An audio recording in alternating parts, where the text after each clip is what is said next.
Goodbye, everybody. Saturday mornings, Friday nights, weekday afternoons after school, television was appointment viewing in the 1970s, and sitcoms ruled the airwaves. But not every laugh track came with comfort. Sometimes those family-friendly shows ventured into territory that left us scared, confused, or staring wide-eyed at the screen long after the closing credits rolled. These weren't horror shows or late-night thrillers. These were sitcoms, programs designed to make families laugh together. Yet certain episodes managed to burrow into young minds and stay there for decades. Today, we're exploring 7 sitcoms that traumatized kids from the 1970s. Number 7. The Brady Bunch. Fright Night, and To Move or Not to Move. My sister, in a wig. The Brady Bunch represented wholesome American family life. 6 kids, 2 parents, a patient housekeeper, and a split-level house in suburban California where problems solved themselves in 30 minutes. Then came the ghost episodes. Fright Night aired on October 27, 1972, perfectly timed for Halloween. The episode starts innocently enough with the Brady boys scaring their sisters in the middle of the night using a projected ghost image. Jan and Cindy wake to creaking sounds from the attic and see a ghostly figure outside their window. Their screams bring the whole family running. Mike and Carol discover an open attic window and a rocking chair moved by the wind, but the girls aren't convinced. The revenge escalates. The girls dare the boys to spend the night in the supposedly haunted attic. Peter and Bobby take the bait, and halfway through the night, a voice emanates from an old trunk saying, "I need air, let me out." The trunk opens on its own. Peter and Bobby bolt from the room. Only Greg stays behind to discover the tape recorder and string leading down to the girls' room. But the episode doesn't end there. Alice makes the mistake of boasting that she fears nothing. Not vampires, not werewolves, nothing. The kids hear this as a challenge. They conspire to scare Alice, creating an elaborate haunted house scenario when she returns from a movie with Sam. In the darkened house, strange sounds echo, objects move, and in the living room, Alice encounters what she thinks is a burglar's head. She grabs a bust that Carol had been sculpting of Mike's face and smashes it, thinking she's defending the household. The bust, Carol's entry for an art competition, shatters into pieces. For kids watching in 1972, several elements made this disturbing. First, the attic itself became a place of genuine fear. That dark space above the bedroom where things creaked and rocked on their own transformed from storage area to potential ghost habitat. Second, the show played these scares straight before revealing them as pranks. Those moments when Jan and Cindy saw the apparition, when Peter and Bobby heard the voice, the editing and music cues signaled real danger. Young viewers experienced genuine fright before the rational explanation arrived. The earlier episode To Move or Not to Move from March 6, 1970 dealt with similar themes. Strange noises plague the Brady house. Crashes echo through the night. The oven light blinks in what Alice interprets as Morse code spelling trouble.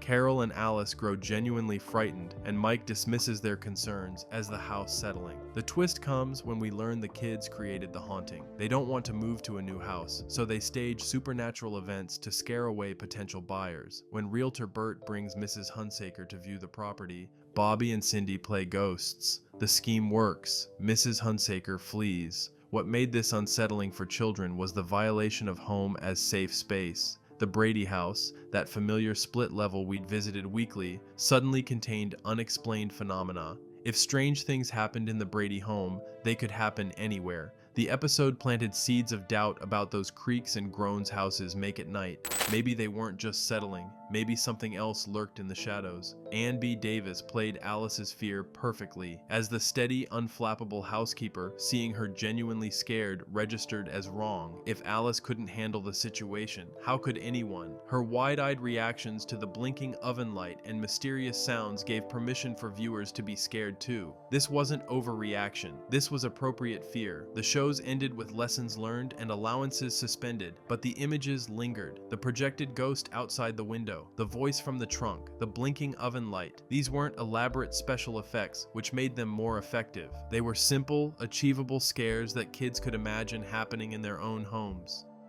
Number 6. The Partridge Family. Don't bring your guns to town, Santa. So much for long shots.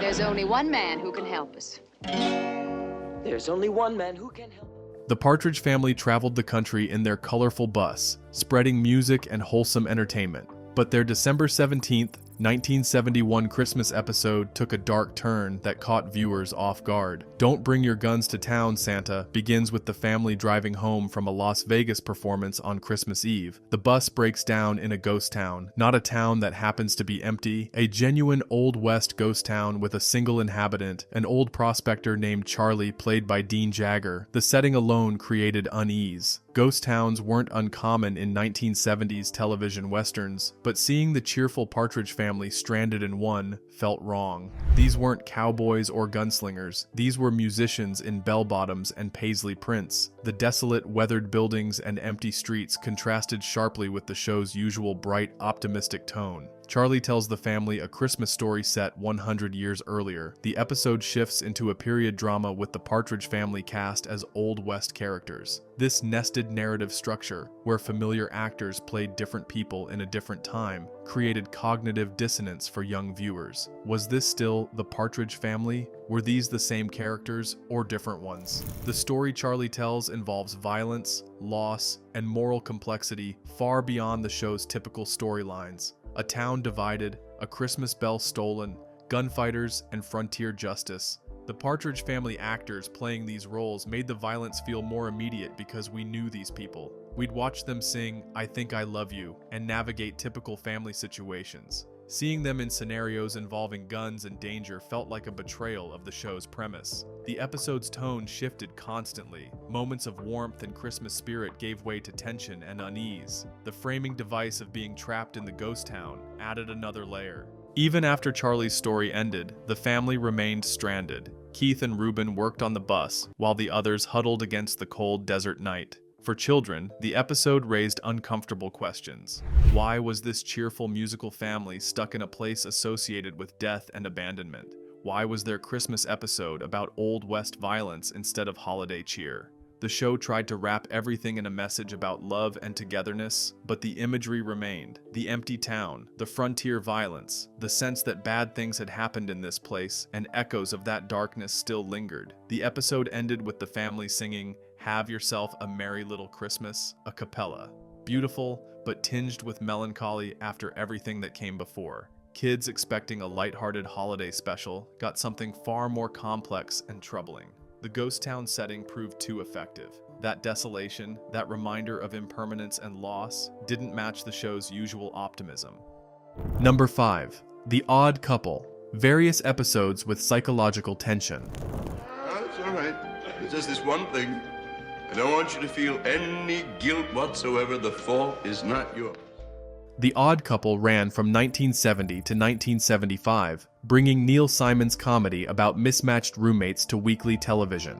Tony Randall's fastidious Felix Unger and Jack Klugman's slovenly Oscar Madison generated laughs from their incompatibility. But certain episodes explored darker psychological territory that made children uncomfortable. Episodes focusing on Felix's neuroses and obsessive behaviors could veer from funny to disturbing. His compulsive cleaning, his need for routine, his emotional breakdowns when things went wrong played as comedy for adults. For kids, watching a grown man have meltdowns over trivial matters felt scary. Adults were supposed to be in control, stable, reliable. Felix's frequent crying jags and nervous habits suggested adults could be just as fragile and frightened as children. The Odd Couple aired on ABC's Friday night lineup alongside family-oriented programming. Kids watching might stumble onto episodes dealing with divorce, depression, and failure. Felix's ex-wife Gloria appeared occasionally, reminding viewers that this living situation stemmed from a broken marriage. Oscar's ex-wife Blanche did the same. These weren't simple sitcom setups. These were men dealing with genuine loss and starting over. Episodes where Felix spiraled into depression hit differently than standard sitcom sadness. His melancholy moods felt real and extended. He wouldn't just snap out of it by Act 3. The show acknowledged that some problems don't resolve in 30 minutes, that some sadness persists despite best efforts to cheer someone up. The apartment itself took on an oppressive quality during Felix's dark moods. That space, usually filled with bickering and laughter, would grow quiet and tense. Oscar's attempts to jolly Felix out of his funk often failed, leaving both men and the audience sitting with discomfort. This wasn't the temporary setbacks of other sitcoms. This felt like witnessing actual human unhappiness. For children still learning how emotions work and what adults are supposed to act like, seeing Felix cry over spilled milk or ruined laundry communicated that adulthood doesn't necessarily bring emotional stability. His high-pitched voice rising in panic, his hands fluttering nervously, his detailed cataloging of everything Oscar did wrong painted a picture of someone barely holding things together. The show played this for comedy, but comedy requires recognition of truth. Felix's behavior worked as humor because viewers recognized the anxiety and frustration underneath. Kids picked up on that underlying dysfunction, even if they couldn't articulate it. The laugh track told them to find it funny, but something about watching an adult man collapse over minor domestic disruptions registered as wrong. Number 4. Happy Days, my favorite Orkin. Hey, okay, would you just mind having a seat? Sí, Yes. vas a ver. Oh, Vas a ver. A ver. Happy Days trafficked in 1950s nostalgia, providing 1970s audiences with an idealized vision of simpler times. Richie Cunningham, the Fonz, Arnold's Drive-In, and wholesome teenage problems played out in a Milwaukee that never quite existed. The show premiered in 1974 and quickly became ABC's anchor sitcom, drawing families together for its gentle humor and nostalgic warmth. Then, on February 28, 1978, Aliens arrived. My favorite Orkin stands as one of television's stranger episodes. The genesis came from producer Gary Marshall's young son, suggesting they do an episode about a spaceman. The writing staff reportedly looked at each other in disbelief, certain this was the worst idea they'd ever heard. But Gary Marshall had a vision, and when Gary Marshall had a vision, the show followed. Richie claims he saw a flying saucer, but nobody believes him. The Fonz dismisses it as imagination run wild, saying people make up UFO stories because their lives are humdrum. Later, home alone, he encounters Mork, an alien from the planet Ork, played by Robin Williams. Mork looks human but speaks strangely, moves oddly, and can freeze people with his finger. Robin Williams won the part after auditioning in ways that would become legendary. When told to take a seat, Williams sat on his head. Producer Gary Marshall hired him on the spot, later claiming Williams was the only alien who auditioned. The young comedian, fresh from stand-up comedy clubs, brought manic energy and rapid-fire improvisation that transformed a potentially disastrous script into something memorable. Mork's mission involves taking an average human back to Ork as a specimen. He chooses Richie. The episode plays this as lighthearted comedy, with Robin Williams improvising much of his dialogue and physical business. But strip away the laugh track and you have a story about a teenager home alone, visited by a being with reality warping powers who plans to abduct him and take him billions of miles from Earth for observation and study lasting 2,000 years. The unsettling elements stack up. Mork's movements and speech patterns, designed to be funny, read as alien and wrong. He sits upside down, speaks in gibberish peppered with real words, and processes information in ways that suggest a fundamentally different consciousness. His finger can freeze people in place, demonstrated when he stops everyone at Arnold's mid-song. This power, played for laughs, represents loss of control and agency. People become frozen objects, aware but unable to move or speak, trapped in their own bodies. The scene at Arnold's Drive-In intensifies the wrongness. Everyone sings and dances, the usual Happy Days wholesome fun. Then Mork points his finger and everything stops. Mid-note, mid-movement, the music cuts off. People freeze with mouths open, arms extended, locked in positions that look increasingly uncomfortable the longer the scene holds. Al stands behind the counter, forever wiping the same glass. The gang remains suspended on stage. Only Richie and Fonzie can move, can speak, can act. Everyone else has become living statues. When Mork points his finger at the Fonz during their confrontation and freezes him, it subverts one of the show's core premises. The Fonz, the coolest cat in Milwaukee, the guy who could make jukeboxes work with a snap and girls swoon with an eyebrow, stands powerless against this stranger. His leather jacket offers no protection. His coolness means nothing. He freezes mid-sentence, his signature "aye" dying in his throat. If the Fonz can't protect himself, what hope does anyone have? The episode plays Mork's alien nature for comedy, but certain details emerge that complicate the humor. Mork mentions his planet's observation practices, the way they study primitive cultures. He reveals that Orkans have eliminated violence and war, implying Earth's savage nature. He speaks matter-of-factly about taking Richie for thousands of years of study. His cheerful delivery makes it worse, not better. This isn't a villain. This is someone who genuinely doesn't understand why anyone would object to being kidnapped and studied. The episode's dream sequence framing device in the original broadcast tried to soften the strangeness. It was all Richie's dream, nothing really happened. But that explanation arrived at the end, after 20+ minutes of alien visitation played as real. Kids watching didn't know it would be explained away. They experienced those minutes as events actually happening in the Happy Days universe. When later syndication re-edited the episode to remove the dream framing so Mork could return for later episodes, that protection vanished entirely. Mork's ship, the way he arrived and planned to leave, introduced science fiction elements completely foreign to the show's established world. Happy Days operated in a specific reality: sock hops and drive-in movies and leather jackets. The Beatles existed as a future event. Color television represented new technology. Aliens with freezing fingers didn't belong there. The tonal shift was jarring and remained jarring even with Robin Williams' considerable charm and improvisational gifts. The mixing of sitcom conventions with genuine science fiction created a hybrid that satisfied neither camp completely. Fans of Happy Days' nostalgic comfort found the episode bizarre and off-putting. Science fiction fans found the treatment superficial and silly. Children watching encountered something that broke the rules of both genres without establishing clear new rules to replace them. The episode's success led to Mork and Mindy, which gave the character a proper showcase. Robin Williams became a superstar. Nanu Nanu entered the cultural lexicon. But in the context of Happy Days, Mork represented an intrusion of the bizarre into the familiar. That living room where the Cunninghams gathered, that safe suburban home, proved vulnerable to beings from other planets who could walk in and take people away. The episode suggested that nowhere was truly safe, that reality could fracture at any moment, that the familiar world contained doorways to the utterly alien. Number 3. Sanford and Son, The Big Party, and Fred's Heart Attacks. I'm having a heart attack, that's what's the matter.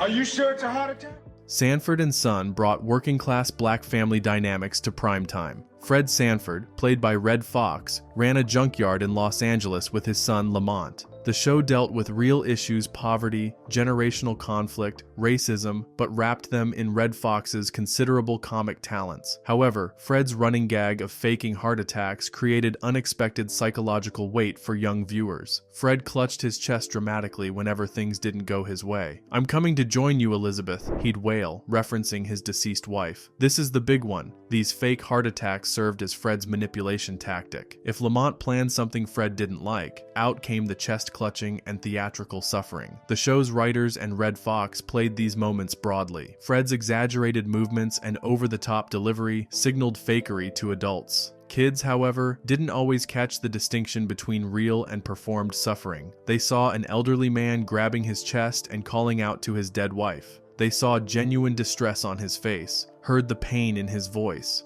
Repeated exposure to these fake heart attacks created a boy who cried wolf situation in kids' minds. Was Fred really sick or pretending? How could you tell? This question took on darker implications when considering real life. If Fred could fake something serious to get his way, could other adults? Could parents? The episodes normalized lying about health emergencies, demonstrating that serious medical crises could be tools of manipulation. The invocation of Elizabeth added another layer. Fred's deceased wife existed as a presence throughout the series. He spoke to her, called for her, threatened to join her. For children still processing concepts of death and loss, Fred's casual relationship with mortality felt off. Death wasn't something to joke about or use as leverage in arguments. Yet here was Fred doing exactly that, week after week. Episodes like The Big Party from the first season intensified this discomfort. Fred throws himself a birthday party, inviting everyone from the neighborhood. His manipulation of Lamont reaches peak levels, threatening and performing. The laughter around him seems oblivious to his antics, which mirrors how the laugh track responds to his fake heart attacks. Everyone finds it funny, except the people who can't parse performance from reality. The show's setting in a junkyard added added visual unease, all those broken objects, discarded furniture, rusted metal piled high. The Sanford home sat in the middle of refuse, making the line between treasure and trash unclear. This environment, where everything looked half broken and temporary, matched Fred's relationship with his own health. Was anything stable here? Could anything be trusted? For kids from families dealing with real health issues or recent loss, Fred's manipulation hit differently. His weaponization of death and suffering as comedy devices made light of things that weren't light. The show's working-class authenticity meant it tackled genuine struggles, poverty, pride, family tension, but Fred's fakery undermined that authenticity.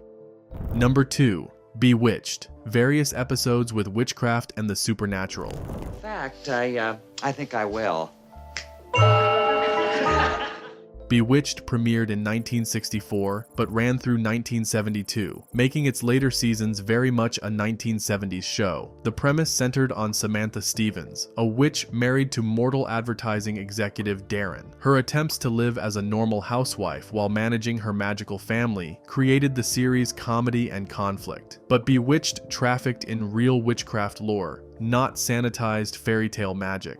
Samantha and her family practiced actual witchcraft, complete with spells, transformations, and supernatural beings. The show played this for comedy, but the underlying mythology remained rooted in darker traditions. Kids watching saw people turned into animals, minds controlled, reality warped according to magical whim. Endora, Samantha's mother, particularly embodied the show's casual cruelty. She transformed Darren into objects and animals regularly. She manipulated events to humiliate him, all while maintaining that she had his and Samantha's best interests at heart. These transformations, played as funny, represented violation of autonomy. Darren became something against his will, trapped in a new form while aware of his situation. Episodes where Samantha faced others of her kind highlighted power imbalances. When Serena appeared, or members of the Witches' Council, the show revealed a supernatural world with its own rules and hierarchies. Mortals existed as lesser beings in this cosmology, subject to whims of those with power. This wasn't comforting fantasy. This was a worldview where humans were playthings. The show's split between Samantha's witch and mortal worlds created constant tension. She lived double, keeping secrets from neighbors and Darren's business associates. The episodes emphasized the importance of maintaining this deception, the danger if anyone discovered the truth. For children, this normalized lying and secrecy as necessary survival skills. More disturbing were episodes where mortals discovered magic and had their memories altered. Samantha or her family would erase evidence and memories, violating people's minds to preserve the secret. Characters would forget significant experiences, have their realities rewritten. The show treated this as necessary and harmless, but memory manipulation represented profound violation of selfhood. The opening credits animation showed Samantha's transformation from housewife to witch, her features changing and her power revealing itself. That visual of one identity replacing another, of surface appearance hiding supernatural reality, communicated that people aren't always what they seem. Your neighbor could be anything. Anyone could be hiding a true self behind a normal facade. Number 1. All in the Family. Various episodes dealing with heavy social issues. Ain't that pretty, huh? Blooming out of the icebox there. Why don't you get all the way in there? All in the Family premiered January 12, 1971, and immediately changed television. Producer Norman Lear created a sitcom that tackled subjects other shows avoided: rape, racism, homosexuality, death, war. The show centered on the Bunker family, particularly bigoted patriarch Archie and his liberal son-in-law Mike. For children who stumbled across All in the Family, the experience proved jarring. This wasn't wholesome family entertainment. This was adults screaming at each other about politics, race, and religion. Archie's casual racism and sexism, delivered in Carol O'Connor's bellowing voice, filled the room with genuine anger. The laugh track suggested this was funny, but the hatred felt real. Episodes dealing with sexual assault particularly traumatized young viewers. When Edith faced an attempted rape in the 1977 episode Edith's 50th Birthday, the show balanced comedy and horror in ways that left everyone unsettled. The attack happened in the Bunker home during Edith's birthday party. The familiar living room became a site of violence. Edith, sweet, naive Edith, fought off an attacker while upstairs the party continued, unaware. The The episode's structure split between Edith's assault and the party downstairs. Cuts between her terror and her family's oblivious celebration created cognitive dissonance. How could these coexist? How could horror and normalcy occupy the same space simultaneously? For kids, this demonstrated that terrible things could happen anywhere, even in spaces that seemed safe. Episodes dealing with death proved equally difficult. When Archie's friend dies suddenly in the Stretch Cunningham Goodbye episode from 1974, Archie confronts mortality in raw, uncomfortable ways. His friend's absence at the funeral, the gathering of people who'd known this man, Archie's breakdown, it played real grief, not sitcom sadness. Kids seeing this learned that death was permanent, that people you knew could simply stop existing. The show's political arguments felt genuinely hostile. Archie and Mike's confrontation weren't playful banter. They screamed at each other, their faces red, voices raised. These represented actual ideological warfare playing out in millions of living rooms weekly. For children and families with similar divisions, seeing this conflict validated as entertainment was troubling. If this was normal enough for television, maybe constant fighting was what families did. All in the Family's influence on American culture can't be overstated. It proved sitcoms could address serious topics and tackle controversial subjects. But for children who encountered it unprepared, the show's unflinching look at bigotry, violence, and hatred proved overwhelming. These weren't problems that solved themselves by the final commercial break. These were ongoing struggles with no easy answers. The lasting impact.